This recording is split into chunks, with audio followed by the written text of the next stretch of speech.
Hello everyone. The question is, Matthew sell a laptop to David at 73,000, which David further sell to Jennifer at a loss of 15%.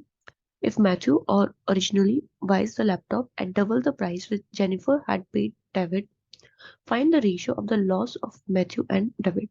ठीक है, देखो इस question को करने के दो तरीके हैं. ठीक है, we will solve this question by two method. First वाला चेक करते हैं पहले. ओके, तो यहाँ पे पूरा स्टोरी क्या चल रहा है, that is Matthew, David and Jennifer. ठीक है, मैथ्यू ने डेविड को सेल किया एट द रेट ऑफ 73,000. ठीक है, हमें नहीं पता कितना मैथ्यू का कितना, बेसिकली यहाँ पे लॉस की बात हो रहा है. वी कैन से मैथ्यू, ये डेविड के लिए क्या होगा, एसपी होगा. ठीक है, डेविड के लिए ये एसपी होगा. ठीक है, एंड इसके बाद में डेविड ने जेनिफर को सेल करा है एट अ लॉस ऑफ 15%. क्या है लॉस है यहाँ पे 15% का. तो जेनिफर को कितने का मिला होगा, दैट इज, अब जेनिफर के लिए 73,000 सीपी है. ठीक है, देखो ये ध्यान रखना, ये डेविड के लिए जो मैथ्यू का जो प्राइस होगा, लेट इट बी एक्स. ठीक है, वो क्या है, सीपी है, एंड डेविड जो 73,000 है वो एसपी है. एंड जेनिफर के लिए 73,000 सीपी है, एंड एसपी क्या होगा, दैट इज 73,000 इंटू में 85%. ठीक है, तो जब भी आपको बोले 15% का loss, we will simply do 85% of the CP.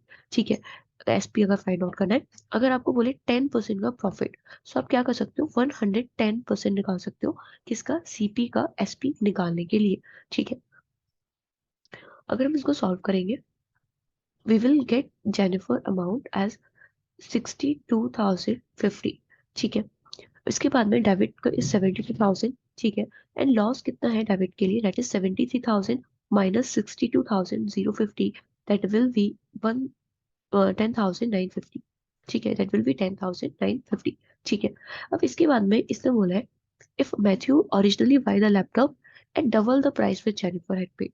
Okay, इसका मतलब 62,050 का डबल. ठीक है, इट विल बिकम 1,24,100. ठीक है, 1 to 400. अब यहाँ से हमें क्या बताना है, लॉस बताना है कि मैथ्यू के लिए कितना लॉस था एंड डेबिट के लिए कितना लॉस था. ठीक है, तो सबसे पहले हम लॉस कैलकुलेट करते हैं. दिस इज सीपी है. ठीक है, ये एसपी है मैथ्यू के लिए. ठीक है, तो इट विल बिकम 1,24,100 माइनस 73,000. ठीक है, वी विल गेट 51,100. ठीक है, यहाँ पे कितना आ गया है, 51,100. ओके, अब हम रेशियो कैलकुलेट कर लेते हैं, दैट इज 51,100 इज टू में 10,950, क्योंकि यहाँ पे हमें लॉस का रेशियो फाइंड आउट करना है. ठीक है, इट विल बिकम 14:3. कितना जाएगा, 14:3. ठीक है, देखो क्वेश्चन इजी था, प्रॉब्लम कहाँ आ रही है हमको, कैलकुलेशन में. लेकिन हम कैलकुलेशन भी इसमें रिमूव कर सकते हैं. वो कैसे, देखो एक कंसेप्ट होता है कि अगर आपको रेशियो फाइंड आउट करना है या परसेंटेज फाइंड आउट करना है, तो आपको एग्जैक्ट वैल्यू लेने का नीड नहीं होता है. ठीक है, ध्यान रखना, ये केवल तभी यूज है जब आपको रेशियो और परसेंटेज फाइंड आउट करना है, तो आपको एग्जैक्ट वैल्यू लेने का नीड नहीं है. ठीक है, क्योंकि यहाँ पे 73,000 बोला है, हम नहीं ले रहे इसको, हम 1,000 ले लेते हैं. ठीक है, लेट इट बी 1,000. यहाँ पे डेविड, यहाँ पे मैथ्यू था, डेविड एंड जेनिफर. ठीक है, हमने एज्यूम किया कि 1,000 है, जो डेविड को जो लैपटॉप मिला है वो 1,000 का मिला है. एंड इसके बाद जेनिफर को जब सेल करा है, दैट इज 15% का loss. It will become simple, 1,000 का 85%. ठीक है, कितना हो जाएगा, 850 हो जाएगा. ठीक है, अब इसके बाद में बोला था कि जो मैथ्यू को पड़ा है डबल पड़ा है, दैट इज 2 टाइम्स ऑफ 850. ठीक है, इट विल बिकम 1,700. यस और नो, 1,700 हो गया. अब लॉस कितना है, oh sorry this is Matthew, sorry sorry this is Matthew. ठीक है, अब लॉस कितना है यहाँ पे, एक मिनट, यहाँ पे लॉस कितना है मैथ्यू और डेविड के बीच में, दैट इज 700. यहाँ पे लॉस कितना आ रहा है, 150. ठीक है, यहाँ पे लॉस 700 है, यहाँ पे लॉस 150 है. हमें रेशियो ही तो फाइंड आउट करना है इनका. ठीक है, it will become 700 is to में 150, and we will get 14 is to में 3. ठीक है, वही सेम आंसर आया.